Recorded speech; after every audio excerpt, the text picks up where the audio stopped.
Welcome to Founders Future, a podcast powered by Closers.io, where we dive into the journeys of innovative entrepreneurs and explore the road ahead for them and their companies.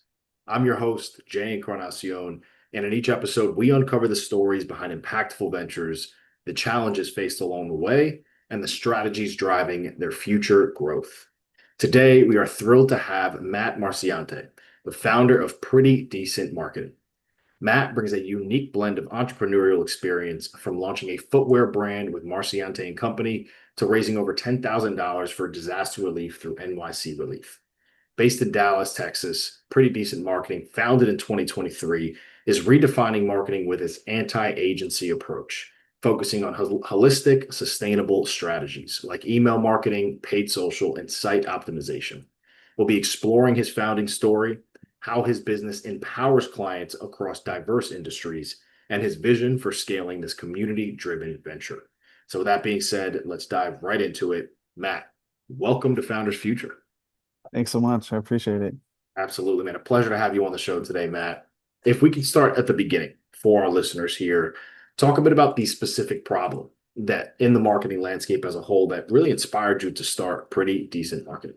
Yeah, absolutely. So I started as a founder. 2017 launched a footwear brand, Marciante and Company, and really all of my effort was on product development and design, supply chain, the aesthetic of the brand, building out all of that stuff. And the hope was that we would be able to align ourselves with an agency that could propel growth and help us scale the business and get in front of the customers that we needed to. And so honestly, fast forward about 4 years, lots of time, tens of thousands of dollars wasted on agency retainers with little to no results, empty promises, things like that. Got to a point where obviously I was very tired of it and sick of going through that same life cycle over and Yeah. over again repeatedly. But also, as a founder, my back was against the wall. Like we're burning through capital and not able to generate enough revenue to keep the business going unless we figured it out. And so I just started taking one element at a time of the essentially the tech stack that we needed to build to grow our company and put in my time, like my 10,000 hours, I guess, until I was comfortable enough to call myself an expert and really push it forward. And started with email marketing because we already had a decent sized list. That quickly got to a point where it was driving 30% of the revenue for our brand. And then just started adding things along the way, like conversion rate optimization and some organic social content strategy. And then paid advertising was the last tool that I put in my belt. And at this point, paid ads are driving 90% of our growth. So that's where most of our revenue comes from. That's all of our new customer acquisition. Yeah, so honestly, was tired of the agency approach and I wanted to learn how to make it work for myself and do it the right way. And so it helped my brand get to a healthy place and growing and scaling comfortably. And honestly, everything since then has just been word of mouth. So people have seen it, asked about it, asked if I can help with theirs. And next thing I knew, I had accidentally started an agency of my own. Amazing. Absolutely incredible. So now, obviously, running full force ahead with Pretty Decent Marketing from the sounds of it, Matt. So walk us through the nuts and bolts of Pretty Decent Marketing. So how you're generating revenue today, especially around that core offer. I think we got a good flavor there with the tailored email campaigns, the paid ads, the content strategy, but really walk us through your core offer, how it's structured for your clients, and then most importantly, who's the ideal client that you like to work with on these offers? Yeah, there are some larger, more established brands that need me to step in at just a specialized level and just do just email marketing or just paid advertising. But I would say for the most part, my bread and butter and really the clients that I'm most passionate about are younger founders or founders that are earlier in the story, like where I was, that really don't have a solution for how are you going to grow? How are you going to get in front of people? How does your company make money? You have a great product, a great looking site, and now what do you do? And I feel Hmm. like a lot of people get stuck there, and that's where some good brands and good products and some small businesses die because they just can't get in front of people. Yeah. Yeah, so I would say that's the people that I'm passionate about helping, people that are in the same shoes that I was in before, and that's really who I've been doing most of my work for. I love it. So with that there, when it comes to the offer, can you break down as far as that core offering that you have for those clients there? Yeah, so everything's on a monthly retainer, and it's typically either it can be full stack where it's if it's a pretty lean team and they don't have really any marketing solution, then I'll step in and do everything from helping them manage the Shopify store, optimize that, incorporating email marketing as retention strategy and messaging for their customers, building out the paid social Facebook ads and running those campaigns and helping with creative testing. And so we have some clients where we've taken on the full thing. We have some that we've even added branding, some product development, sourcing, things like that. So I have a lot of experience as a founder, and so I try to be a one-stop shop. But yeah, so essentially I would say for the smaller founders, it's typically a package of some of those services bundled together to help fill the holes that they have in their business. Amazing. Absolutely incredible. So, well, now talk to us a bit about your mindset now on scale and growth. Obviously, having that productized offer, how are you approaching the idea of scaling this to that next level moving forward, man? Yeah, so for me, the biggest step is being able to add some people to my team. I'm operating pretty lean myself. Okay. It's just me and a couple admins, but would love to add some more specialized staff members so that I can offer a more robust stack. Because at this point, if someone approaches me and say, "Hey, I would love you to do my email and advertising, but I also need a new website." I'm not going to build a website. That's not in my wheelhouse. So I can help connect them to a designer, but I would love to get to a point where I have really all of those things in-house and able to offer like a pretty robust solution for founders that just have maybe the product idea and then nothing else from there. But obviously adding those salaries requires adding some more retainers, and so getting Yep. new clients, and that's my current hurdle. Everything has been word of mouth so far. I haven't done any prospecting at all. Wow. So everything's been referrals this far. Obviously, as you just mentioned, the predictability isn't there for referrals, right? So is that the next step, starting to do more on having a predictable lead generation system, doing more ads for yourself, social media outreach? Is that the next step for you, a bottleneck that you're breaking? Absolutely, that's definitely what I'm looking at right now. I love it. I absolutely love that. So when it comes to this, to the sales process as well, I know you said you're running a lean team. Is a sales team also something that you're looking to implement into this and have, being able to pull away and focus more on the founder level work? Or are you the type of founder that says, no, this sales is something that I want to run fully? No, I definitely don't want to do sales myself. No, I prefer to be focused on really the holistic picture of how can we help this brand, how can we put them in a healthy place, how can we help them succeed. And I've positioned myself with the people and resources available to take on new clients, like to handle the bandwidth of that workload. And so, yeah, the one missing piece for me is essentially filling a pipeline and having consistent leads coming in.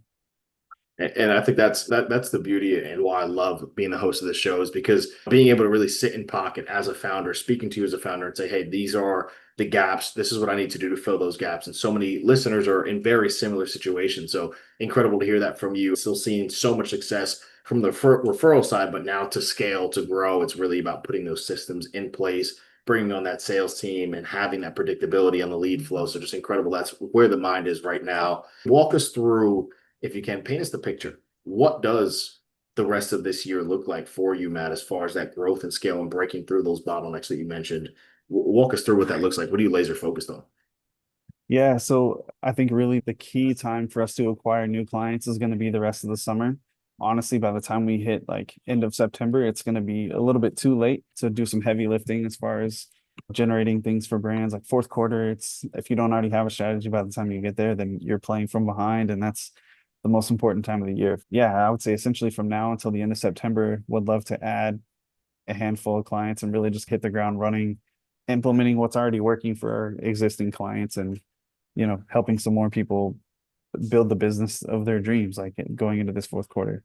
Incredible. Incredible. So with that, obviously the main thing there is that client acquisition side, really having that predictability there. That's the focus, building on that side. So hypothetically speaking here, Matt, if we were able to snap our fingers, provide you with unlimited resources right now at your fingertips, what do you think is something that you're implementing immediately into pretty decent marketing growth? From the acquisition side or from my Just as a actual whole. Yeah, as a service whole. If offering? you had unlimited services or unlimited resources, what are you implementing into the business as a whole?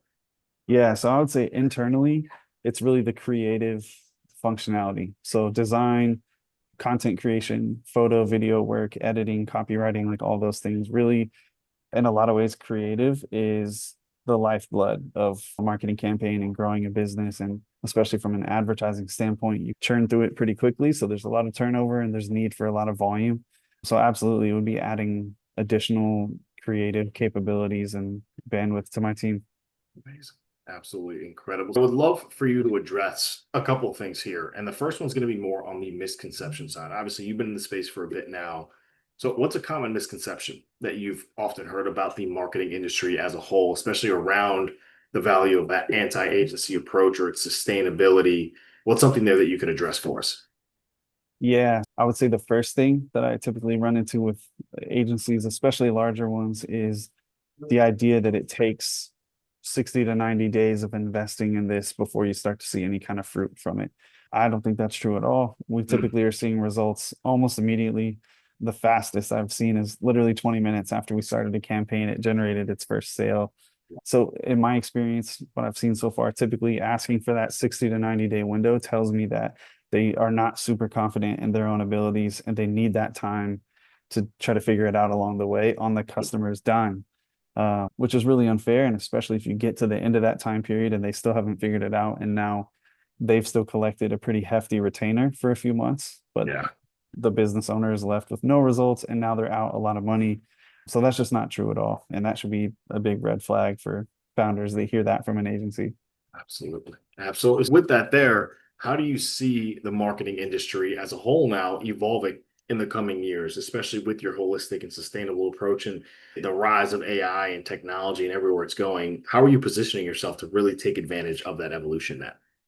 Yeah, it's really, I would say my bread and butter is really in building the narrative and helping them shape the customer journey because sure, AI is very helpful. There's some extremely beneficial tools out there, but it's not a one-for-one replacement. The data is super messy. You're relying on multiple platforms communicating, and they don't usually communicate very well.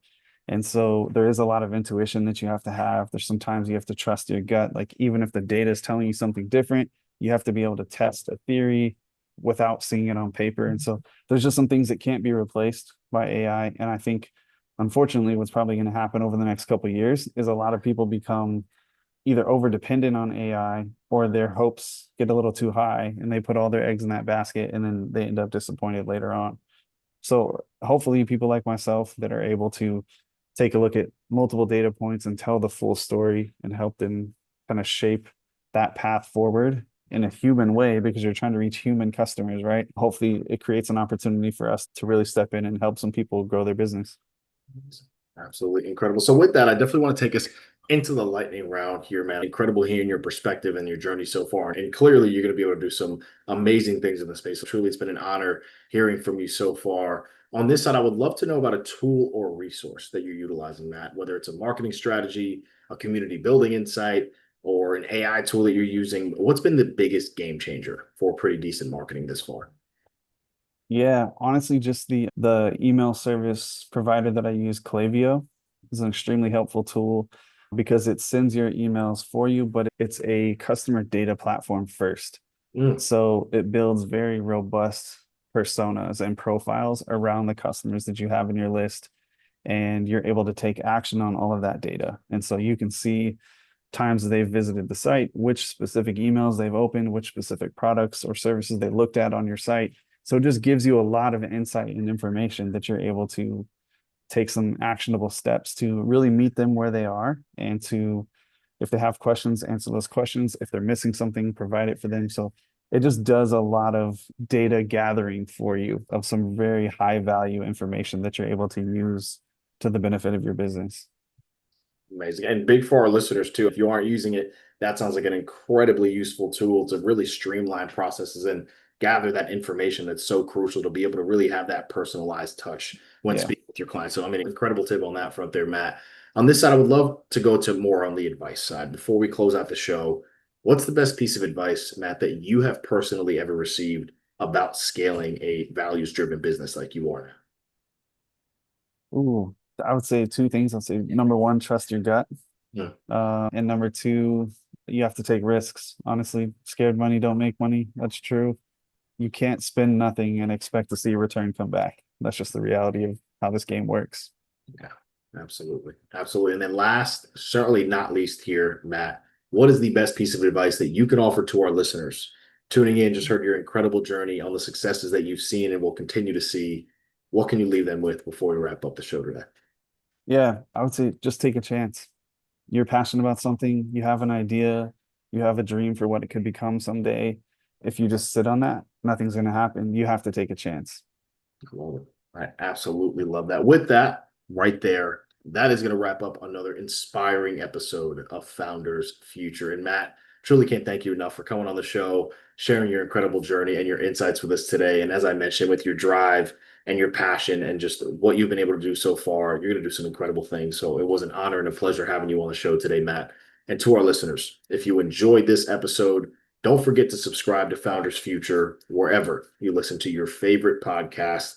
And also check out Pretty Decent Marketing at prettydecent.site to learn more about their services and follow Matt on LinkedIn at linkedin.com/in/Matt Marciante. More resources and insights, you can visit us here at closers.io, where we are dedicated to helping businesses accelerate their growth. Until then, keep climbing, and we will see you on the next one.